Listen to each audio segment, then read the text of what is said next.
All right.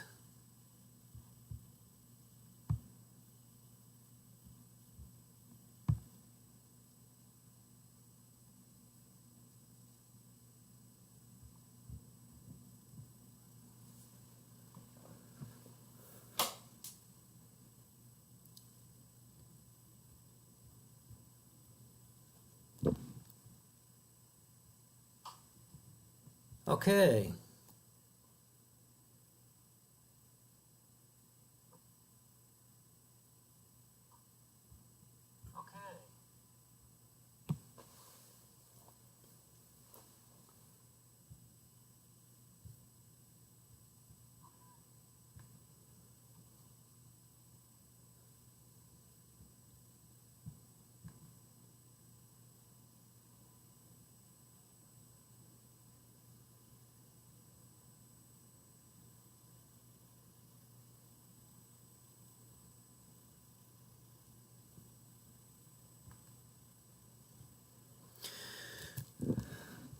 All right, welcome back, everyone.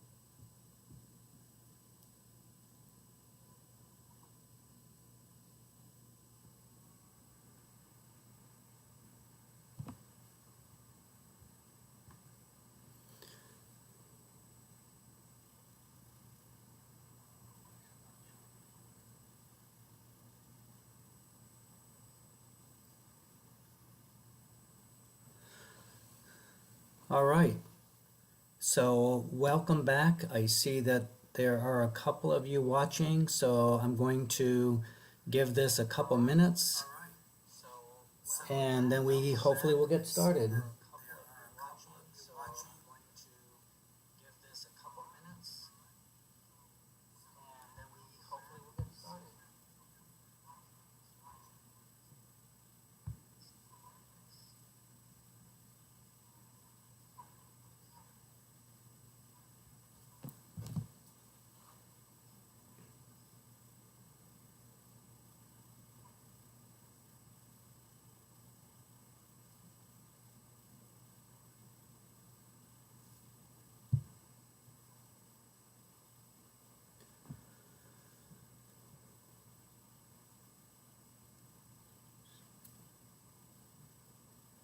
All right, good. So, Natalie, you can see and hear me and see my presentation as well?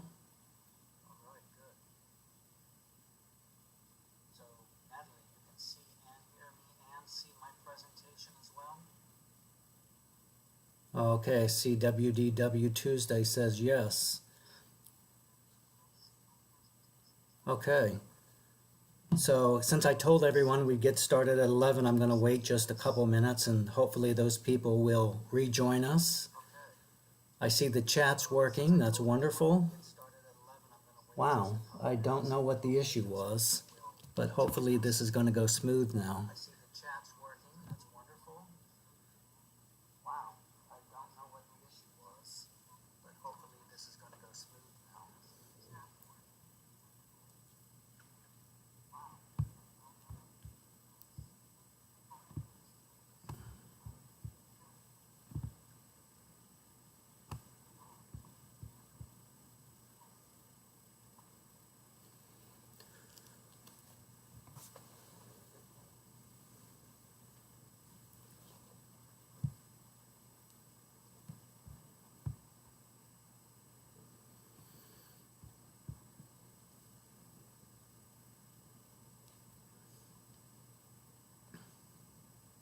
Okay, we're just going to wait again a few more minutes and wait for those that were logged in to get logged back in.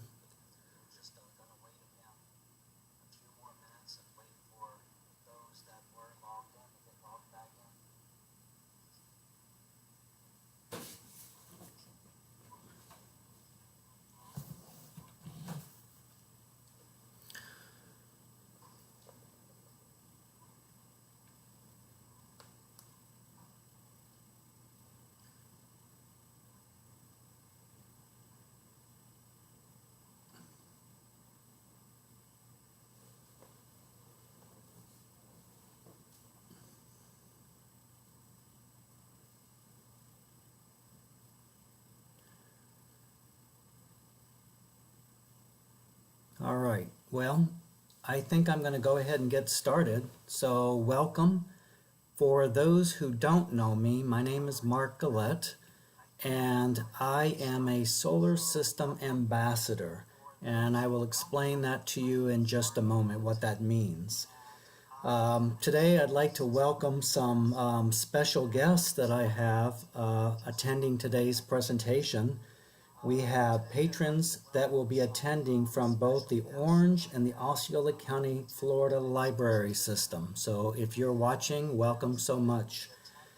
I want to also give a special welcome to patrons of the Autauga-Prattville Public Library, which is near Montgomery, Alabama. My understanding is we may get some visitors today in our presentation from that particular library, so welcome. I want to do a special welcome out to my sociology students at Valencia College in Orlando. And I also want to welcome any of my subscribers and anyone else who might be attending. I know I've got some family members attending, two sister-in-laws, my sister, so welcome and glad to have you here. While you're here on my channel, of course, I have to tell you, don't forget to subscribe and click the little bell so that you know when I upload additional videos in the future.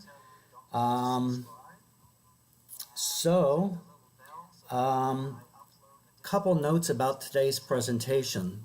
Normally, I would show short videos during my presentation, but because of the way that the internet seems to be working, I'm not going to show those videos, but I will post them in the comments section shortly after the video ends. So I'd say within about 30 minutes of the video ending, you should be able to come back to my YouTube channel and go down to the comment section, and I will have all of the videos that I would normally show there, and then you can take a look at them on your own time. But I highly recommend that you do that. Some really good videos for you to take a look at. The chat should be working on the right-hand side, and what I'd like to do is I'm going to go ahead and go through my presentation. If you have any questions that you'd like to ask me, please feel free to put them in the chat. And what I will do is near the end of the presentation, I will go through and take a look at the chat questions and answer them, rather than kind of going back and forth from the presentation to questions and so on and so forth. So feel free at any time to put your questions in the chat box and I will address them at the end of the presentation. And so I'm going to go ahead and get started. So let's see if I can transition over to my PowerPoint presentation and get this to work properly.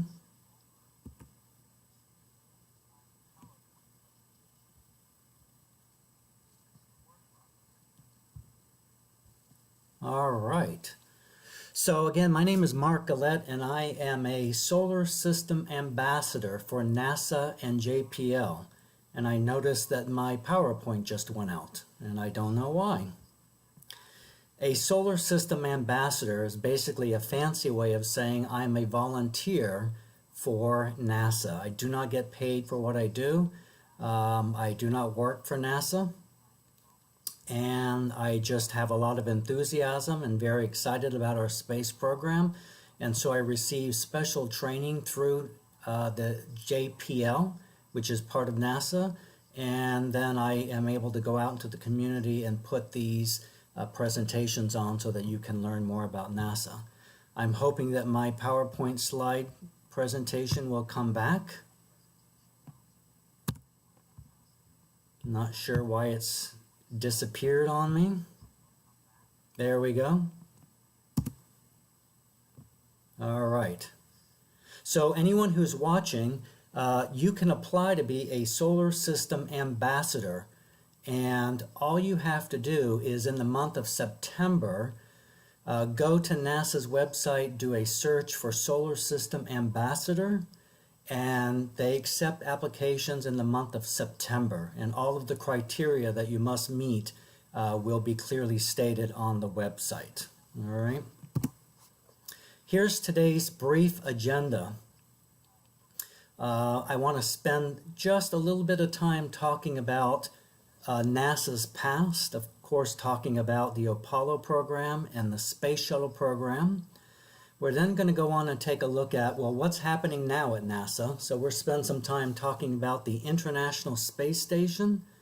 We'll talk about some satellites, landers, and rovers.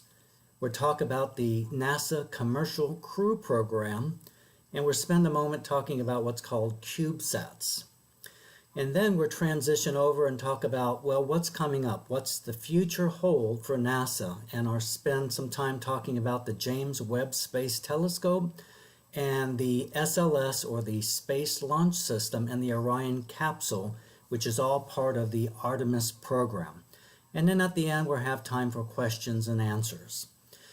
I'm going to be showing some pictures throughout the presentation. There will be a few here to start the presentation with, and you're looking at one on the right hand side.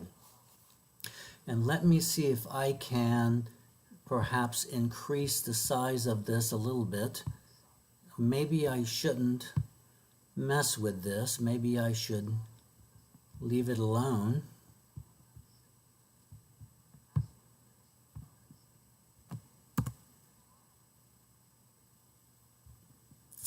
And that's what you get for playing with technology. I'm going to leave it alone. The picture on the right hand side is a picture that I took with my telescope. And what you're looking at is NGC 4565, which is also called the Needle Galaxy. Now, the Needle Galaxy is approximately 30 to 50 million light years from Earth. Please notice that I did not say 30 to 50 million miles from Earth. I said between 30 and 50 million light years from Earth. So for those who might not know what a light year is, here's how we define a light year. A light year is a measure of distance, not time. It's the distance light travels in 1 year. So physicists know that light travels at about 186,000 miles in 1 second. Let me repeat that. Light travels at approximately 186,000 miles in 1 second.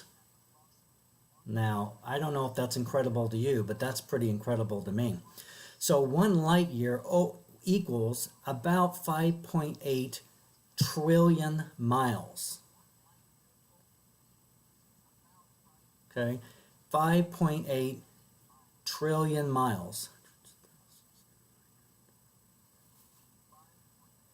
So, there you see Buzz Lightyear on the right-hand side. NASA and Disney teamed up and sent a Buzz Lightyear doll into space, and that is a picture that they took, I believe, right before they launched Buzz into space.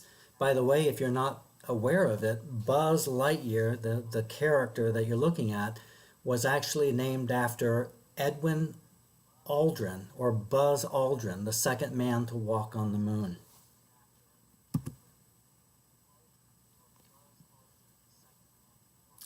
When talking about light years, what you often use light years to describe is how far other stars are. Now, we call our star the sun. But there are lots and lots and lots of other stars or suns out there. And so, how close are the closest stars? If you were to go outside at nighttime, and hopefully there's not a lot of light pollution in the area that you live in, you would see hundreds and hundreds of stars. Well, the closest stars to our own, to the sun, is Alpha Centauri A and B. Okay, and Alpha Centauri A and B, that is a binary star system. And what does that mean? A binary star system is a star system that actually has two stars orbiting their common center. A little fun fact. the majority of stars have two or more stars in a system. What does that mean? That means that if we look at our star, the sun, there is only one star, the sun. But more than 50% of all of the other stars that we can see have two or more stars. Okay, so in a sense, our sun is kind of an oddball because it only has one. All right, so the closest stars to us would be Alpha Centauri A and B, and they are about 24 trillion miles from Earth, and they are the closest stars. Okay, on the right hand side you see a picture. This is a picture that I took of Sirius. Sirius is the brightest star in our night sky, and Sirius is about 8.58 light years from Earth, so that would be about roughly 50 trillion miles.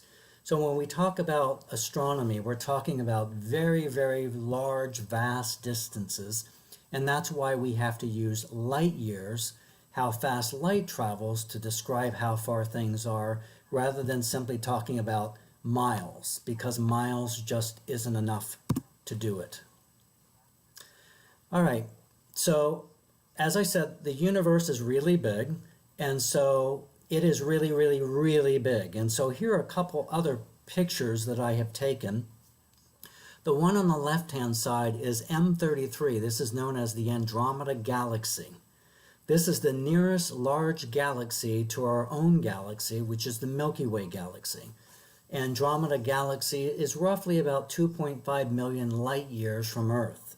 Again, not 2.5 million miles from Earth, 2.5 million light years from Earth. So we're talking trillions and trillions and trillions of miles. Okay? You can see that there is a fuzzy light spot to the right of the center of the Andromeda Galaxy. There's also one to the bottom center of it. Those two pictures, you should be able to see this and see this at the bottom. These are dwarf galaxies. Okay, they're dwarf galaxies that are gravitationally linked to the Andromeda Galaxy. It's projected in several million years that the Andromeda Galaxy will actually collide with our own Milky Way galaxy. But not to fear, because number one, it will not happen in our lifetime, and number two, astronomers say that even when the Andromeda Galaxy collides with our Milky Way galaxy, that there will actually be very few collisions. In other words, very few things like stars and planets will actually collide into one another. That goes to show you how big space is. There's so much space that even when the two galaxies merge, the things within those galaxies will not hit one another. That's pretty incredible. So the picture that you're looking at here, this is, I believe, 60 30-second exposure pictures.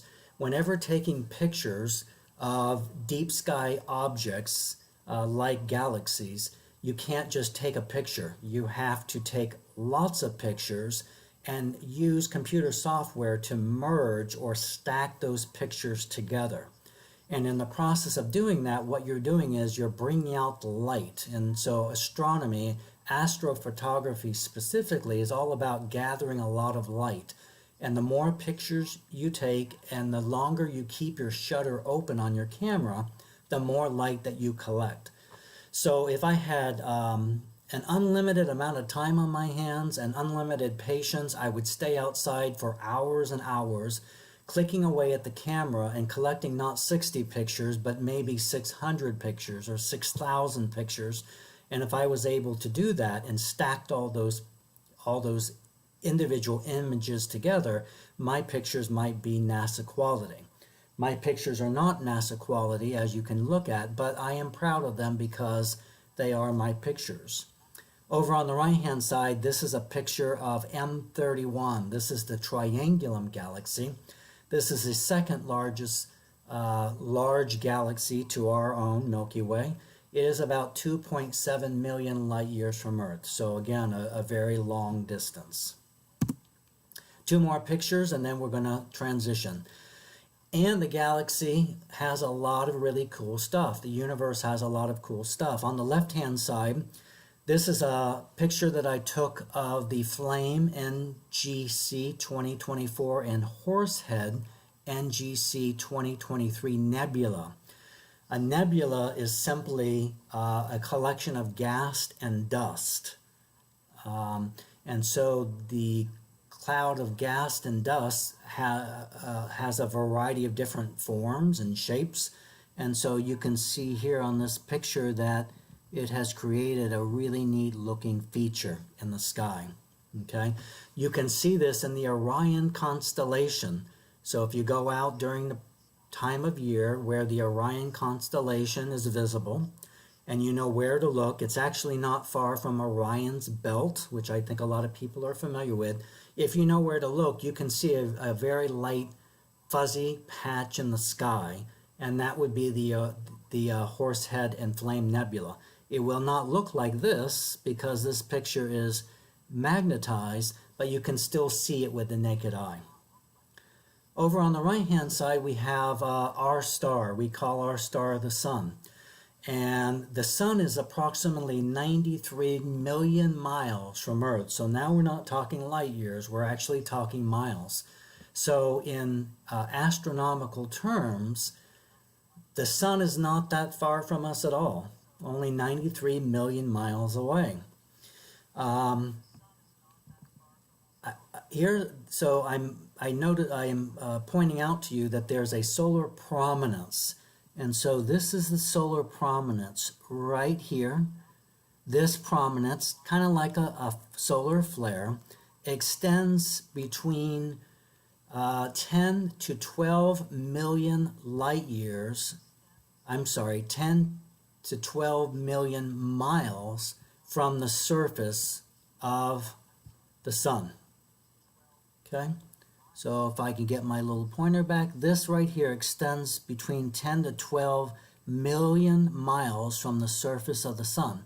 And to show you how big the Sun is, if we took the Earth and we dragged it up next to the Sun, because the Earth's diameter is roughly only about 8,000 miles, the Earth would very nicely and snugly fit right there in that very tiny little spot.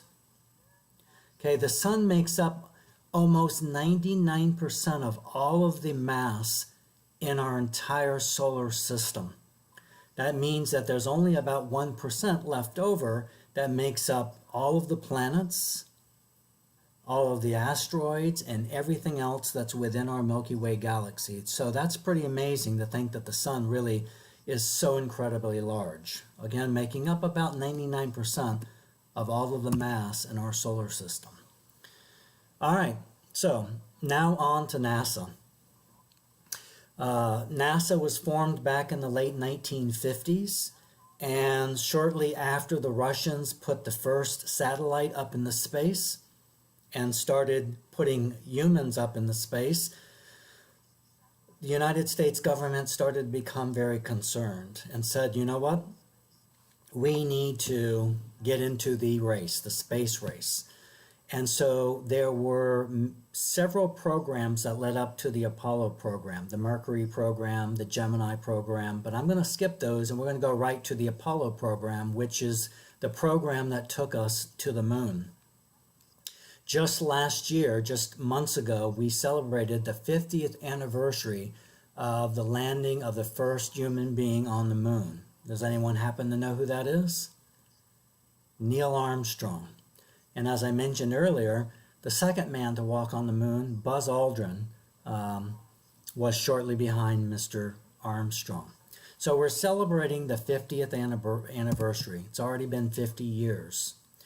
The Apollo moon landings started in the late 1960s and ended in the early 1970s. We had Apollo 11, which was the first landing on the moon. Apollo 12 landed on the moon. Apollo 13 didn't quite make it to the moon. There were some technical problems that occurred, much more serious than the technical problems that I had with YouTube earlier today. And if you have not seen the movie Apollo 13 with Tom Hanks, I highly recommend it. They do a great job of explaining what happened and how it all luckily ended well. We had Apollo 14, 15, 16, and 17. And Apollo 17 was the last of the Apollo missions. There were actually 3 more scheduled: Apollo 18, Apollo 19, and Apollo 20. Unfortunately, those 3 Apollo programs got canceled due to lack of enthusiasm from the American public, and the Congress cut off funding to NASA.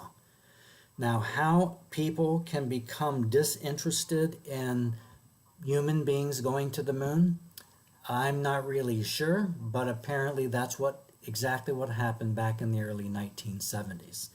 On the left-hand side, you see a picture of the Saturn V rocket.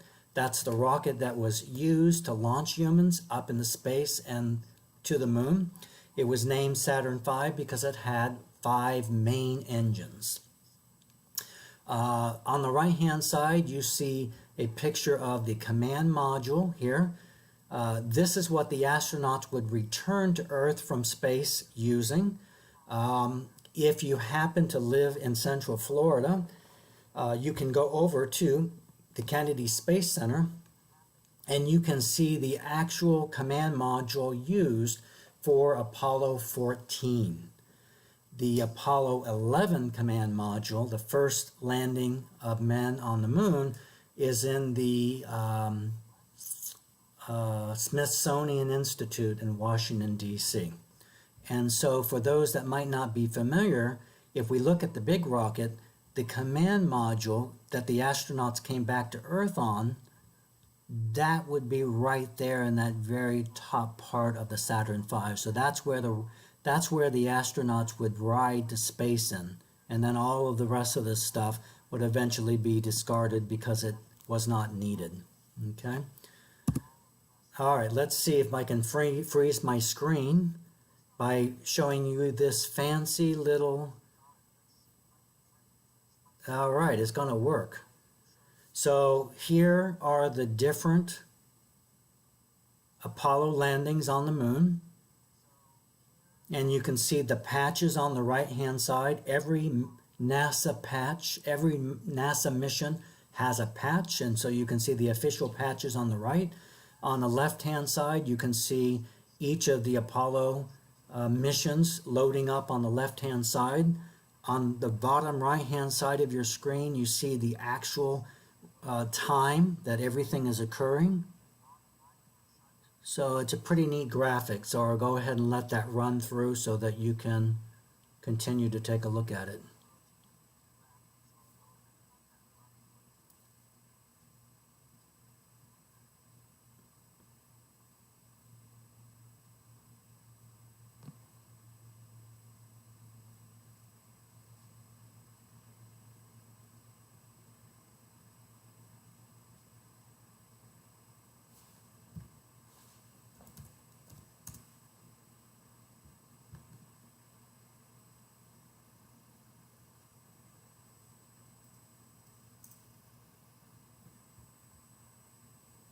All right. The one thing that I'd really like you to take a look at is what they all have in common. And what they all have in common, let's see, hold on just a moment. Hold on one moment for me. All right. What they all have in common is that most, really the landings are near the equator of the moon. Okay, that's going to become important because we're going to be talking about the next mission to the moon, and we're going to be going to the south pole of the moon. So it's going to be a very different location that we're going to on the moon. But all of the Apollo missions were basically around the equator of the moon. All right, moving on. After the Apollo program ended, the next major NASA program is the Space Shuttle program. the Space Shuttle program officially started. Of course, there was a lot of planning and designing and engineering that occurred during the 1970s, but the first Space Shuttle launch was in 1981. That was Space Shuttle Columbia. The last Space Shuttle launched was Atlantis, and it landed at the Kennedy Space Center in 2011. So the Space Shuttle program was from 1981 to 2011. The picture that you're looking at on the left is a picture of the Space Shuttle, one of the space shuttles launching from Kennedy Space Center, either Launch Complex 39A or Launch Complex 39B.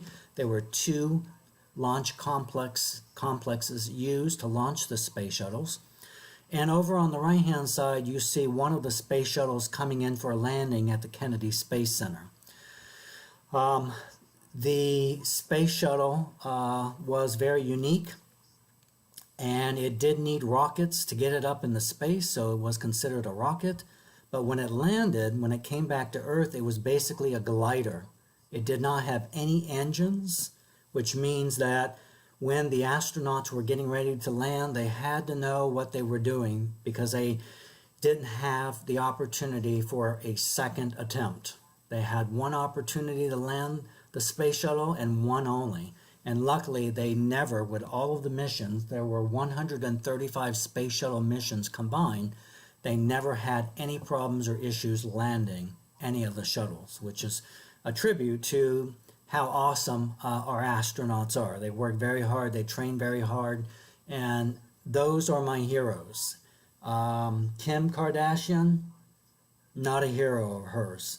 All these actors and actresses, not heroes. It's not that they might not do wonderful, awesome things, but astronauts are super smart people that receive a lot of training and put their life on the line for something that's bigger than simply themselves. And we have lost astronauts. Indeed, we lost the Challenger space shuttle in the first major space shuttle program disaster in 1986 when it blew up on launch. And then the Columbia we lost in 2003 when they were returning to Earth, where the one of the leading edges of the shuttle wings right here, as you can see my pointer, received a crack on launch. They were unaware of it, and when landing, attempting to land, it caught on fire and the entire Space Shuttle Columbia disintegrated over the states of California and Louisiana, and that was in 2003. Okay?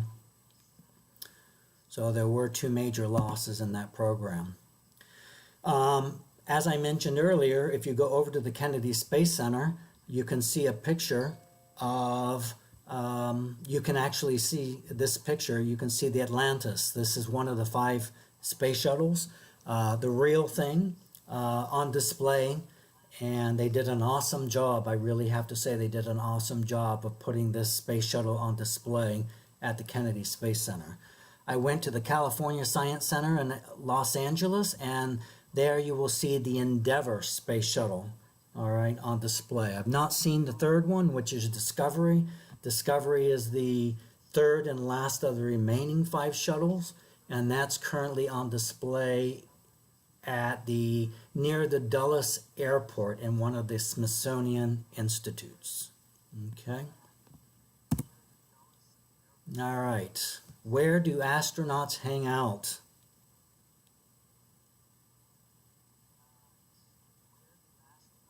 The space bar, of course. All right. Let's take a look at NASA's current and planned missions all in one slide. And this slide contains a lot of information, so I'm not going to go through everything that you see on here.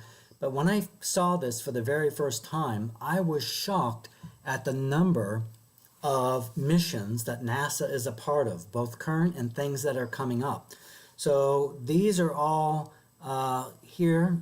These are all related missions related to studying the Earth. We have the moon here. We have the upcoming Artemis program. We have deep sky, deep universe programs over on the left-hand side. For example, the Kepler, we'll be talking about the James Webb in a few minutes. Spitzer Space Telescope that was just retired back in, I believe, January. All right. And then we have missions that are occurring around the sun. Parker Solar Probe is perhaps the most known of the missions at the current moment. We have planetary missions. So we have right now, we have Insight and Curiosity that I will be speaking of a little bit later. And we have a new mission that's going to Mars. On this slide, it's titled Mars 2020, but that received a new name back last month, and it's now called Perseverance. And I'll be talking about Perseverance, what it is and what it's going to be doing a little bit later. Over here on the right-hand side, Voyager 1, Voyager 2, that were both launched back in the 1970s, 1977 to be exact, and I'll be talking a little bit about those a little bit later. So, one of the many missions that NASA is currently a part of is the International Space Station, or the ISS. The ISS has had astronauts living up above us, roughly about 250 miles above us, from about the year 2000. So about 20 years, astronauts have been living and working on the International Space Station. The International Space Station is roughly about the size of a full-size football stadium or field. All right. Now here's something that that's really cool. If you don't already know about this, what you can do is you can go to this website, spotthestation.nasa.gov, and you can sign up for alerts. An alert for when the International Space Station is visible from where you are. So if you go to spotthestation.nasa.gov, and it's very self-explanatory, it will ask for your email address, it will ask for roughly the largest city near where you live. And then over on the right-hand side, you can see an email that you will receive. And here's what the email normally comes about 12 to 18 hours before you can see the ISS from your home. And what it will do is it will tell you, okay, the International Space Station will be visible Sunday, May the 19th. This comes from last year, starting at 8:33 p.m. It will be visible for 6 minutes in the sky. It tells you the maximum height, the distance in which the ISS will appear in the sky, 11 degrees above southwest, that it disappears in the northeast at about 12 degrees. So in order to do this, what you need to know is you need to know where your northeast, south, and west are. You need to know approximately where each of the degrees would fit in the sky by doing approximations. And then you would, if you were going to look for the ISS, you would on this day, Sunday, May 19th, be looking in the southwest at about 11 degrees above the horizon, and you would see a little dot go across the sky. This is a picture that I took with my telescope and with a camera of the International Space Station. Now, no, it's not very exciting, because when you see the little dot going across the sky, it truly is a little dot. You're not going to actually see any of the structure of the International Space Station. You're going to see a little white dot. But what's really cool about seeing that little white dot go across the sky is that humans created that thing, engineered and built it and put it in space, and that there are between 3 and 6 human beings in that ISS. To me, that's pretty fascinating. Again, they're roughly about 250 miles above us. It takes them roughly about 90 minutes to orbit the Earth. They're traveling at around 17,500 miles an hour. All right? So they're going really, really fast. But because of the lack of atmosphere up in space, they don't really feel like they're going 17,500 miles per hour. Okay? So check out spotthestation.nasa.gov and sign up for those free alerts if you are interested. The next thing I'd like to do is spend some time talking about satellites. So earlier I mentioned Voyager 1 and Voyager 2. So here's a picture, a NASA picture of one of the Voyagers, and both of them were launched in 1977. Currently, both of these two NASA satellites are in what's called interstellar space, which means that they are in the process of leaving our solar system and they are between the stars, which is what interstellar space means. In order for NASA to communicate with Voyager 1 and Voyager 2, they use radio telescopes. NASA has what's called the Deep Space Network, the DSN. There are 3 very large radio telescopes positioned around the world. One is in California, one is in Spain, and the third one is in Australia. So that basically the entire Earth is covered. So that as the Earth rotates, if the Earth rotated and blocked the ability to receive and to send radio waves, they wouldn't be able to communicate and receive information from the Voyager. So that's why they're spread around the world. But this is what they use to communicate with Voyager 1 and Voyager 2, the DSN, the Deep Sky Network.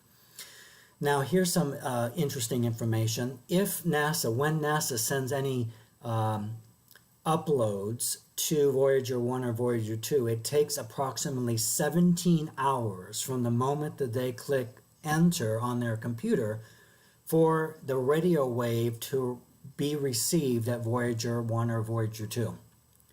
17 hours, that's how long it takes for the radio wave to travel from NASA to Voyager 1 and Voyager 2, which means that if they then want the satellite to respond back to them, it will take 17 hours for the message to get from Voyager 1 and Voyager 2 back to Earth. Okay, so we're looking at about 34 hours to send the message and to get one back from these two satellites. That's to show you how far away that they are. Truly incredible. Over on the right-hand side, we have perhaps, I believe, the most famous NASA space telescope, and it's called the Hubble. The Hubble Space Telescope was launched back in 1990. We're currently celebrating 30 years for Hubble. When you see pictures from NASA, professional pictures that you can see tons of them on their website, nasa.gov, there's a pretty good chance that those pictures came from the Hubble Space Telescope. The Hubble Space Telescope has really allowed scientists to do incredible work in the areas of astronomy and cosmology, and has opened up our understanding of the cosmos. This here is probably the most famous Hubble picture of all. This is called the Ultra Deep Field. And so basically what scientists decided to do that had control of Hubble was they picked a very obscure area of the sky, a dark area, nothing special about the area that they picked whatsoever, and they had Hubble focus its cameras in that area and collect many, many, many hours of light or images. They took those images, they stacked them, they put them all together, and this is what we end up getting. This picture that you're looking at from Hubble contains approximately 10,000 galaxies. So what you're looking at here, these are not stars. Actually, this one right here, I believe this is a star. Everything else that you're looking at here, these are all galaxies. Now keep in mind that we live in the Milky Way galaxy. The Milky Way galaxy is approximately 100,000 light years across. So it's really, really, really big. So galaxies are really, really, really big. And each one of these is a galaxy that contains hundreds and billions and trillions of stars. Scientists never expected to see this in the picture that they took.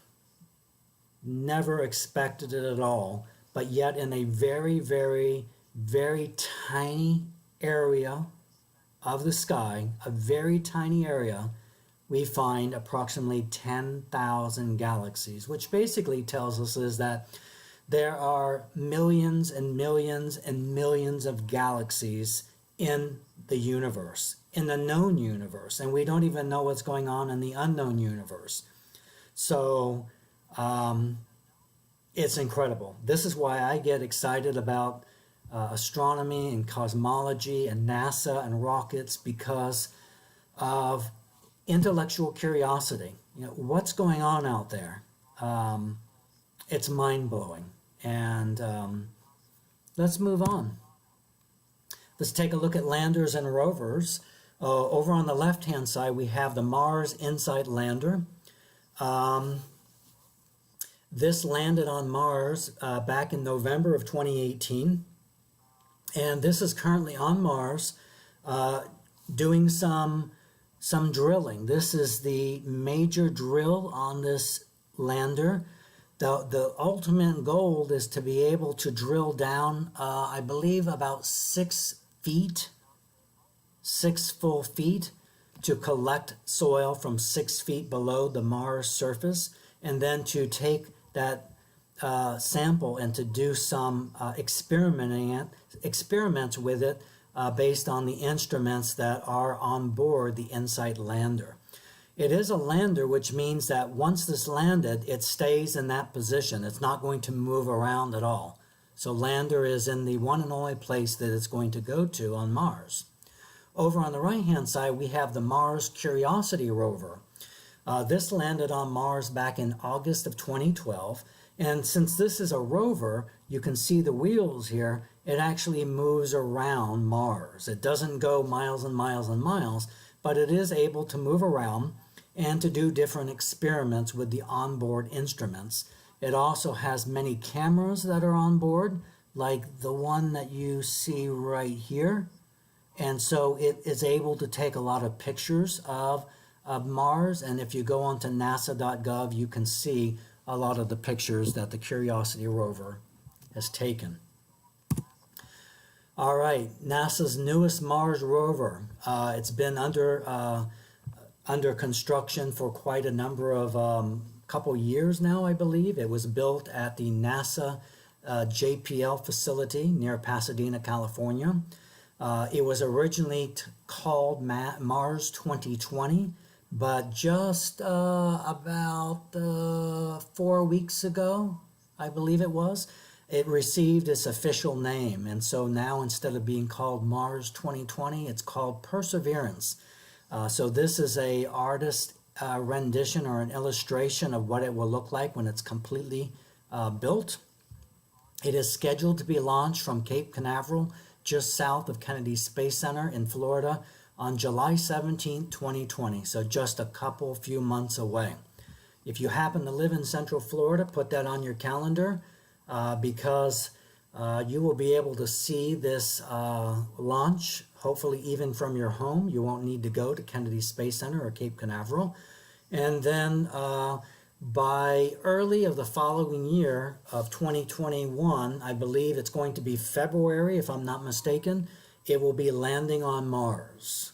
Okay, it takes roughly between 6 to 9 months to get something from Earth to Mars, depending on exactly the alignment of where Mars and Earth are at the time. And so they're going to, I believe, land it in February of 2021, and then shortly thereafter start doing the research and collecting data. One of the major goals of this particular mission is to collect soil from Mars, to set it aside, and in a future mission have another type of robot go and collect those samples and return them to Earth. And so that's going to be very, very exciting, because there's only so many research instruments that are on these rovers that can kind of do research on what the soil is. And by bringing soil back to Earth from Mars, we can do a lot more research. And of course, one of the major goals here is to determine, is there current life on Mars? And or has there been life on Mars? And so by doing all this soil testing, that's what we can hopefully determine at one point or another. Let me talk about NASA's Commercial Crew Program. So when the Space Shuttle program ended in 2011, we no longer had a way of getting our American astronauts back and forth to the International Space Station. So NASA decided to partner with a couple different private companies to take on that responsibility. And so both SpaceX and Boeing won contracts to not only ferry cargo back and forth to the International Space Station, like food for the astronauts, but also our astronauts. So there's been somewhat of a race between SpaceX and Boeing as to who's going to be able to launch American astronauts from American soil back to the International Station first. And it appears that SpaceX is going to be the winner. If you keep up with space news at all, they have been quite successful in testing out both their rocket and their crew capsule. And here on the right hand side, the picture on the right and the capsule on the left I'm pointing to, this is the SpaceX capsule, and they called it the they call it the Crew Dragon. And so they have gone through all of the testing that they need to go through, and so it appears that next month, sometime in mid to late May, astronauts will go inside of this capsule, which will be on the top of a Falcon 9 SpaceX rocket. So they're going to be right up there, and they're going to launch from Kennedy Space Center, Launch Complex 39A, to the International Space Station. And this is the first time since 2011 that American astronauts have launched from American soil to go into space. By the way, since 2011, we have been paying the Russian government to ferry our astronauts back and forth from the International Space Station. So now we're going to have SpaceX start off. Now we also have Boeing, and on the right-hand side, this is Boeing's crew capsule, and they have called theirs the Starliner. If you do keep up with the news, you know that Boeing has had a number of challenges and problems with testing the Starliner. Back in December, they launched Starliner from Cape Canaveral in Florida. Unfortunately, it never made it to the International Space Station for their first major test that did not have astronauts on board. And so they have detected that they have some computer programming problems, errors, that they have to go back and fix. So I've just learned, I think it was 2 days ago, yesterday perhaps, that it looks like it won't be until later this year that they're going to do a second non-astronaut, they're going to do another test of the entire system with no astronauts on board. So it's probably going to be 2021 until Boeing gets everything fixed for them to be able to start carrying astronauts back and forth. But SpaceX looks like they're good to go starting next month. So pay attention to the news, and if all goes well for SpaceX, they're going to return us back into our ability to bring astronauts from U.S. soil.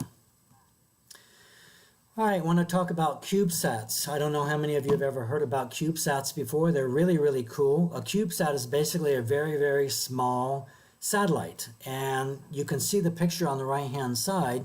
This is an engineer working on a very small CubeSat in, I believe this is JPL over in Pasadena, California.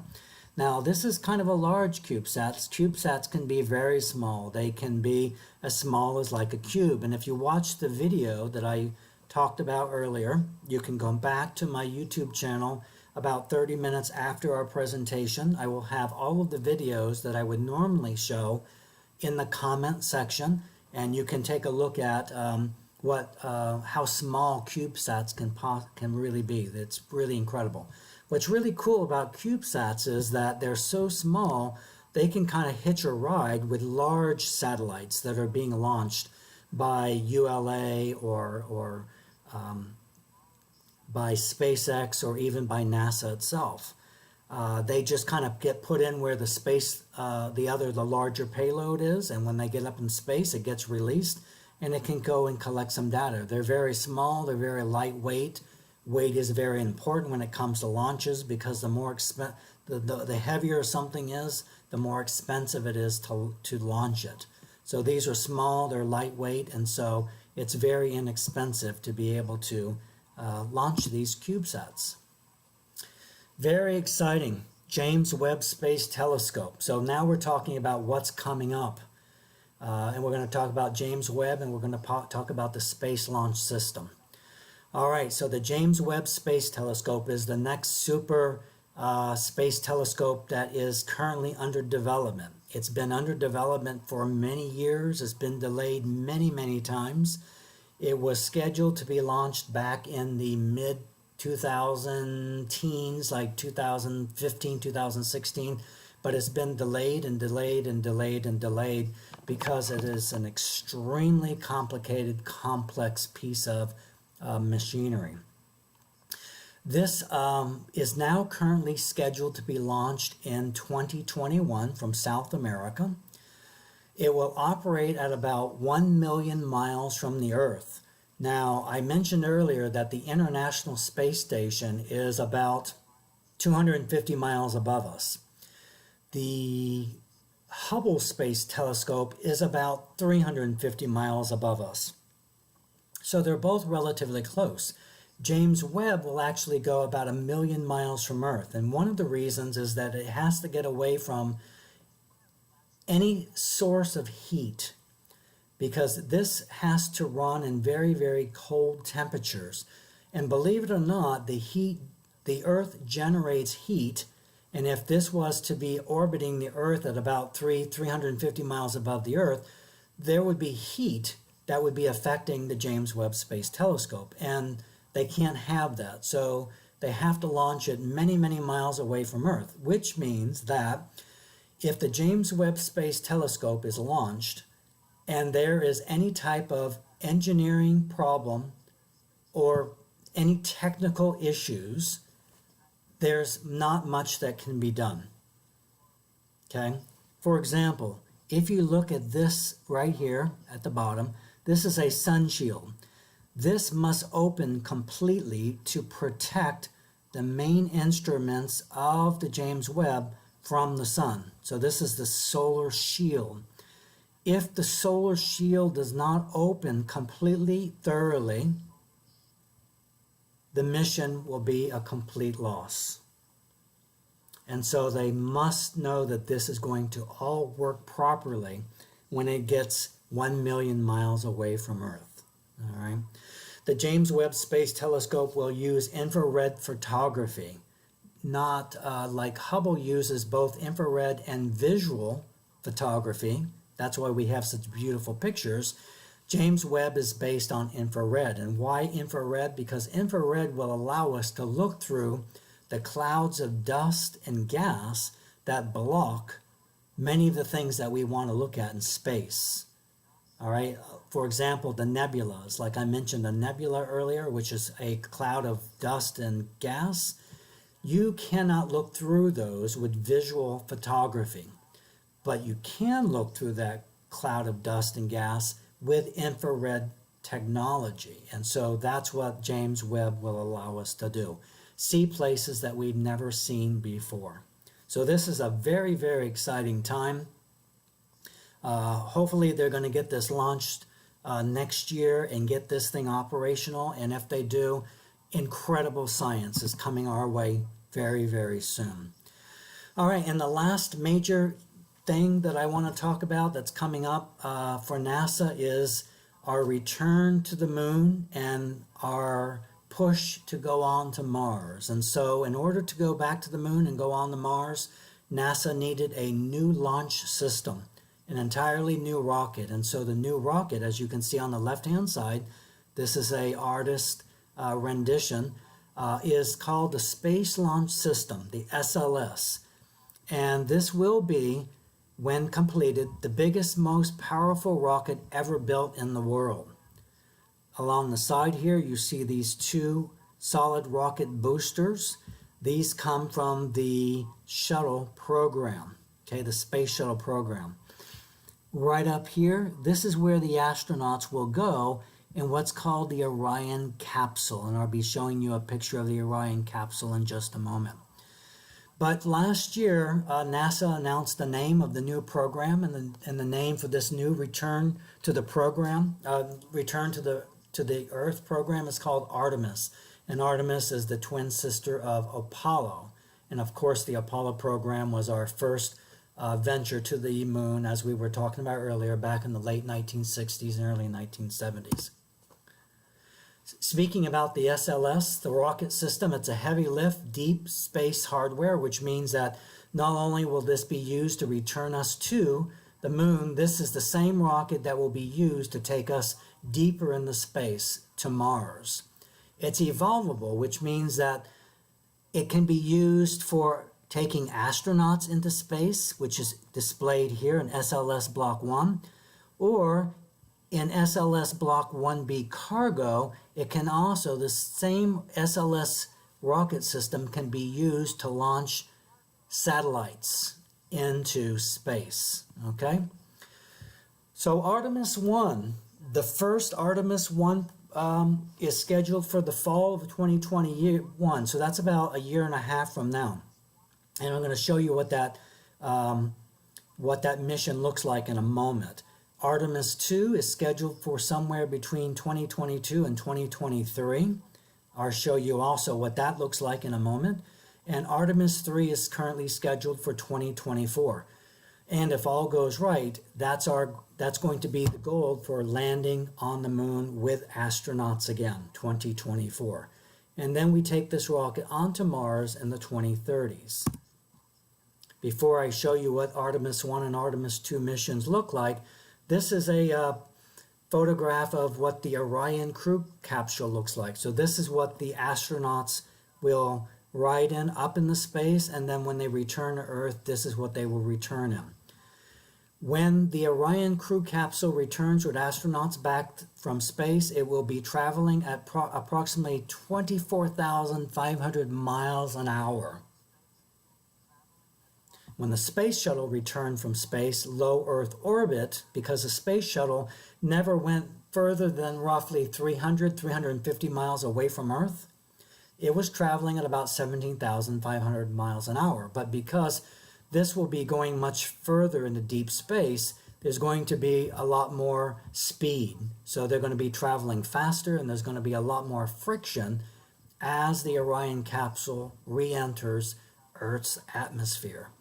This Orion capsule can accommodate up to 5 astronauts, but now it appears that NASA's planning on sending 4 astronauts on the Artemis 2 and 3 missions. All right. So this is what Exploration Mission 1 or Artemis 1 mission looks like. There's a lot of stuff going on here, and so I'm just going to kind of point out the highlights. The highlights is the Artemis program will launch from the Kennedy Space Center, all right, in Florida. It will orbit the Earth to gain speed and to be able to get into lunar orbit. And it will come around and it will circle around the moon a few times, and it will eventually come back, and the capsule, the Orion capsule, will splash down in the Pacific Ocean. They're looking at doing about a 1.3 million mile mission for Artemis 1. They're looking at between 26 and 42 days for the mission. They're going to be going, as I said, about 24, the Orion capsule will be going at about 24,500 miles an hour upon re-entry into Earth's atmosphere. And for Artemis 1, there will not be any astronauts on board. Okay, no astronauts on board. Exploration Mission 2, Artemis 2. This is supposed to take place between 2022 and 2023. This will include astronauts. All right, Artemis Mission 2 will have astronauts on board. They will launch from the Kennedy Space Center. They will orbit the Earth. They will go to the moon. They will not land on the moon. They will come back to Earth and splash down in the Orion capsule in the Pacific Ocean. Okay, looking at having 4 astronauts on board, mission duration 10 days. All right, this is a check of all of the systems with astronauts on board before Artemis 3. And again, Artemis 3, there's no current mission plan that I have access to show you, but the plan is to land on the moon. All right, so I'm going to start wrapping this up because I want to answer questions. We've been at this for about an hour. Before we get to questions, I'd like to show you this slide here. NASA gets blank percent of the total U.S. federal budget. I am encouraged as a solar system ambassador not to discuss money or budgets. I find this just incredibly important when talking about NASA. I think that there are a lot of misunderstandings about how much money NASA gets. And so the answer is A, less than 1%, which is more specifically, NASA gets about 1/2 of 1 cent for every $1 that we Americans pay in federal taxes. Okay? 1/2 of 1 penny. I think that's money put to very good use. NASA has a lot of spin-off products that if you went to nasa.gov, you can see all the incredible things that NASA has created that we use every day in our everyday life, like things like cell phone technology. All right, so enough about the budget.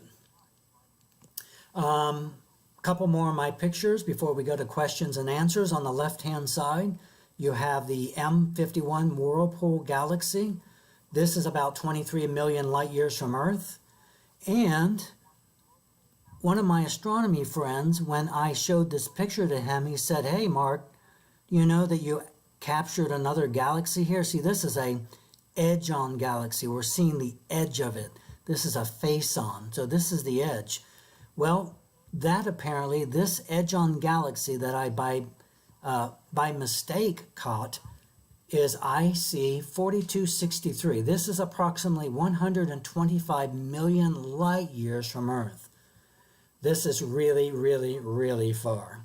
On the right-hand side is M101, the Pinwheel Galaxy, at about 21 million light years from Earth. Okay? If you are interested in doing your own astrophotography and you don't have a telescope and you don't have a fancy camera and you don't have clear skies and you don't have you have a light polluted sky at night, don't worry. You can take deep sky object photos without any of that, and it's all free. What you should do is go into, let's say, Google and put observing with NASA. It will take you to a website where you can request from many different deep sky objects what you want to take a picture of. It will take a picture of that, and it will send you an email so that you can link and take a look at the picture that you requested that be taken specifically for you. Now, again, I'm going to put all of these links in the comments section of this video about 30 minutes after this ends, so you can come back and take a look at those links and you know exactly where to go. You can always go to my faculty website where I have more astrophotography pictures of NASA and astronauts there. This is a website that I put together for my students at Valencia College. NASA Eyes, incredible website, absolutely incredible website. When you get off of this, make sure that you do a search for NASA Eyes, and there are 3 different options that you can pick from. You can have NASA's eyes on the solar system, NASA's eyes on planet Earth, and NASA's eyes on exoplanets. and you will be amazed. An incredible website. And then, of course, nasa.gov. All right. Now, if I can get this to work right, this is going to be the question and answer part. So, I'm sure that you've got some questions. If you can put any questions that you have in the chat box, I will do my very best to answer those questions for you. And Natalie says, my sister-in-law, I rarely have clear skies up in Cleveland. Yes, Cleveland is very well known for its dreary skies. So Natalie, you're going to have to come down to Florida in the wintertime to get some clear skies. Osceola Library, thanks for coming. Thank you so much. I also saw the Autauga-Prattville Public Library saying hello to me. Thank you. Hello. It's nice to have you here. All right. It might be, I believe the first moon landing was fake. Okay. So unfortunately, I'm not here to debate if we went to the moon or not. So I'll bypass that. Thank you, Angelica. I think you were probably kidding, I don't know. If you wonder why I'm looking over here, I'm looking at the chat on YouTube, so I'm not trying to ignore you. Yes, the Earth is definitely flat. If anyone tells you that the Earth is round, they are lying. Earth is definitely flat. Of course, I'm kidding. I believe that there are some younger folks that are watching this, and the Earth is definitely round. There's no question about it. Okay, Angelica, it was a joke. All right, some more questions. Come on. One of the most often questions that I get when doing this presentation is there life out there? And of course, the answer is we don't know. But I'm going to turn to a brilliant scientist who died just a couple years ago, and take a look at what he had to say. His name was Stephen Hawking. He was the gentleman who was in the who was in a wheelchair when he was alive, and he used a computer to speak. And he was a very well-known astrophysicist who did a lot of work in physics. And when asked the question, is there life out there, his answer was absolutely positively yes. I'm thinking so. I'm thinking that I'm going to take a look at, seriously take a look at what he had to say, and I think he knew what he was talking about. I think if we find life out there, it's not going to be little green men with antennas. I think if and when, and I think it's more when we find life, it's probably going to be micro life, very, very, very small life that has to be seen under a microscope, micro bacteria, for example. And that's why we have those rovers and landers on Mars, because we may not find that there's any current life living on Mars, but we do know that Mars once had a tremendous amount of water. And maybe at one time it had life, but the life all died out when the atmosphere kind of disappeared on Mars. Mars's atmosphere is, I think, about 34% of what the Earth's atmosphere is. So they do have an atmosphere, but not much of an atmosphere. And so maybe there was once life on Mars, but it died because of the loss of atmosphere and the loss of water. So maybe by doing some digging on Mars, we might be able to find some remnants of prior life. NASA scientists today believe that our best chance of finding life out there, if we're going to find it, will probably be on one of the moons of Saturn or Jupiter. Enceladus, Europa, Titan.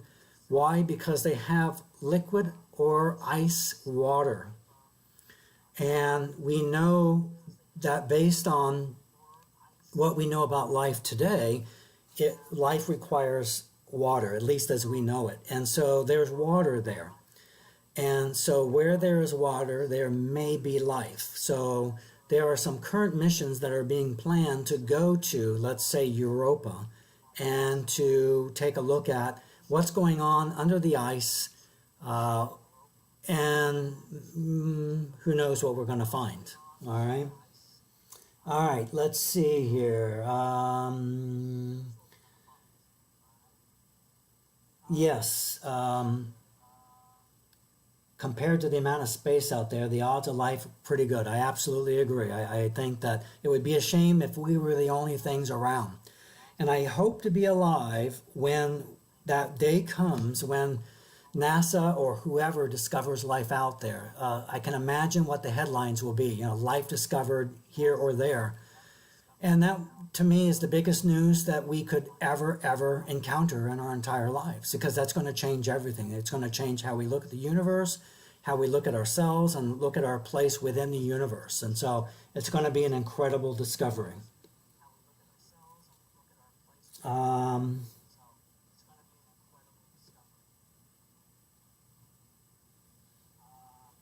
All right, what else? Am I missing anything here? Other question, no questions.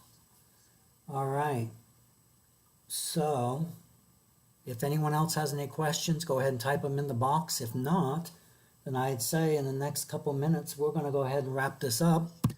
I want to thank you so much for attending my presentation today. I apologize for the initial technical problems. I have no idea why my PowerPoint presentation would not load, but I got it loaded and it's there for you. What I would recommend that you do, if you're interested, is come back to my YouTube channel in about 30 minutes, probably around noon. I'm sorry, it is noon, maybe about 1 o'clock Eastern Standard Time, and you can go to the comment section for this live stream, which will be archived there. And you can see lots of the websites and the videos that I would have shown had I felt comfortable knowing that they would actually play for this presentation there. And so don't forget to subscribe. I know some of my students are attending, and even if you aren't one of my students, if you'd like to attend another one of my YouTube live events, I'm going to be doing another one this coming Sunday, April 12th, which is Easter. No one's going anywhere, so we're all kind of locked down in our homes right now. So it's going to be this coming Sunday, April 12th at 4 p.m. I have been very fortunate to have traveled to many different places around the world. I've traveled to all 50 states. I've traveled to all 7 continents, including Antarctica. I've been to around 60 countries around the world. And so I thought I would put on a presentation about some of the travels and places I've been to, showing pictures and telling some really neat stories of things that I encountered. My husband will also be joining me. So it'd be both myself and my husband. So if you're available, please come back to the YouTube channel Sunday, again, Sunday the 12th at 4 o'clock. And hopefully I won't have technical problems this time, but I'll try to get us started right at 4:05, and I hope that you can join us. So thank you again so much for joining me. Have a great afternoon. Stay safe and stay positive and look up towards the sky. Thank you.